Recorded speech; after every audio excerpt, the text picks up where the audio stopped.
খেয়াল করেন একটা বিষয়, আওয়ামী লীগ বা শেখ হাসিনা একটা ভুল পাল্টিয়েছেন বেগম খালেদা জিয়ার মৃত্যুর পর। যেই কথাগুলো লিখেছেন এটা অকল্পনীয়, চিন্তাই করা যায় না। আসলে কি বেকায়দায় আছেন বলে কি লিখলেন, নাকি সত্যি সত্যি লিখলেন? একটু বিশ্লেষণ করি। শেখ হাসিনা কি বলেছেন? বলেছেন বাংলাদেশের প্রথম নারী প্রধানমন্ত্রী হিসেবে, প্রথম নারী প্রধানমন্ত্রী হিসেবে, নারী প্রধানমন্ত্রী হিসেবে প্রথমে, তার মানে একটা স্বীকৃতি দিলেন। তারপরে বলছেন, পরের লাইনটা খেয়াল করেন, গণতন্ত্র প্রতিষ্ঠার আন্দোলনে তার অবদান, গণতন্ত্র প্রতিষ্ঠার আন্দোলনে তার অবদান। সে গণতন্ত্র প্রতিষ্ঠার আন্দোলন করেছেন কার সময়? এরশাদের সময় এবং শেখ হাসিনার সময়। তাহলে সেটারও স্বীকৃতি দিলেন। আবার বলছেন প্রথম নারী প্রধানমন্ত্রী হিসেবে। বলছেন যে বিএনপি নেতৃত্বের এক অপূরণীয় ক্ষতি হলো। সত্যি ক্ষতি হলো, একটা কথাও কিন্তু মিথ্যা না।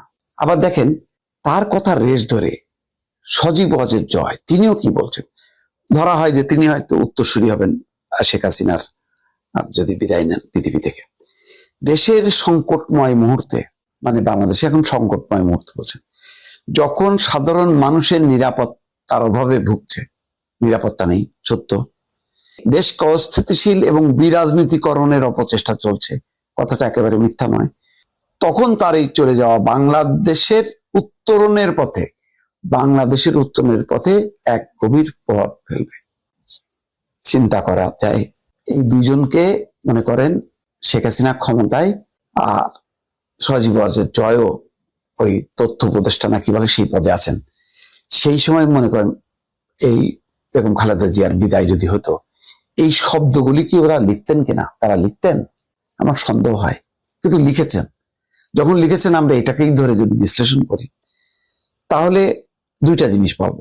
একটা হলো যে বিএনপির মন গলানোর চেষ্টা, এটা কৌশল, কৌশল বলবেন নাকি অপকৌশল বা চালাকি বলতে পারেন, কিন্তু বলে তো ফেলেছেন, মুখ দিয়ে তো ফেলছেন, এবং কোনোটাই তো অস্বীকার করা যায় না।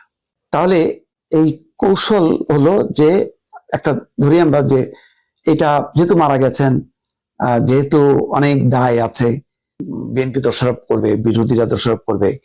কালকে আসিফ নজরুলও বলেছেন যে বেগম খালেদা জিয়ার এই মৃত্যুর পেছনে শেখ হাসিনার দায় আছে।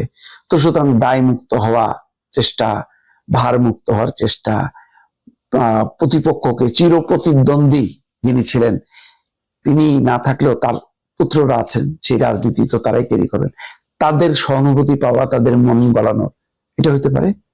আরেকটা হতে পারে, হয়তো একটা সুদূর প্রসারী একটা রাজনৈতিক উদ্দেশ্য আছে, সেটা খারাপ বা ভালো এটা আপনারা বিশ্লেষণ করবেন। সেটা হলো যে আওয়ামী লীগ তো আসলে ঝাড়ে বংশে শেষ, কিছুই নাই।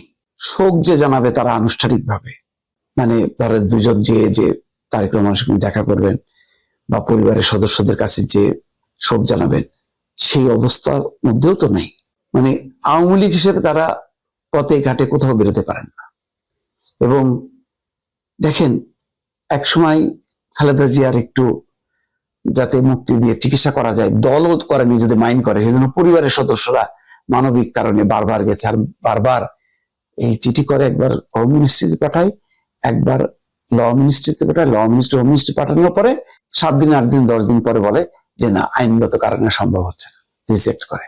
প্রতিবার এই চালাকিটা করছে, এবং হয়তো এর মূল হোতা হচ্ছে আনিসুল হক বা শেখ হাসিনার এই মানে চালাকি বা কূটকৌশল। যাই হোক, আজকে এই বার্তা দেওয়ার মধ্যে দিয়ে আওয়ামী লীগ কি আবার বেঁচে যাওয়ার চেষ্টা করছে, যাতে তারেক রহমান ক্ষমা করে দেন? অথবা বাস্তবতাটা কি এমন হলো যে আওয়ামী লীগকে এখন মাঠে না আনলে বিএনপির যে প্রবল প্রতিপক্ষ হয়ে উঠছে, যে রাজনৈতিক শক্তি জামাতের নেতৃত্বে, একটা দক্ষিণপন্থীদের যে একটা হুঙ্কার বা সংগঠিত হওয়ার একটা আভাস, সেটাকে থামানোর জন্য মাঝখানে কি আওয়ামী লীগকে দরকার আছে? তেমন কোনো চিন্তা থেকেই কি আওয়ামী লীগ এটা চাললো? এবং বিএনপির কি একটা এক ধরনের সায়ও আছে কিনা? কারণ আগে রাজনীতির মাঠে ছিল বিএনপি জামাত, বিএনপি নেতৃত্বে এই ধর্মীয় রাজনৈতিক দলগুলো ছিল, কিন্তু প্রভাব ছিল বিএনপির, যদিও আস্তে আস্তে খেয়ে ফেলতেছিল বিএনপিকে জামাত। কিন্তু এখন তো একেবারে তারাই মূল প্রতিদ্বন্দ্বী হয়েছে। এটা তো বিএনপির জন্য অস্বস্তিকর। সেই কারণে কি একটা এই বেগম খালেদা জিয়ার মৃত্যুর মধ্য দিয়ে আওয়ামী লীগের কি রাজনীতিতে প্রবর্তন করার একটা সুযোগ হইল কিনা, আমি দর্শক এটা ভাবছি। আমার এই কথাটা হয়তো এখন অনেকের কাছে বাস্তব মনে হইতে পারে, কিন্তু একটু ভেবে দেখেন, যদি রাজনীতির ভবিষ্যৎ হিসাব নিকাশ করেন, তাহলে যে কোনো ফরম্যাটেই হাসিনার আওয়ামী লীগ হোক আর হাসিনা বিহীন আওয়ামী লীগ হোক, আওয়ামী লীগ যদি হাজির না হয় রাজনীতির মাঠে, বিএনপি কিন্তু বিপদে পড়বে বলে রাখলাম। মিলাই নিয়ে ভালো থাকবেন। আল্লাহ হাফেজ।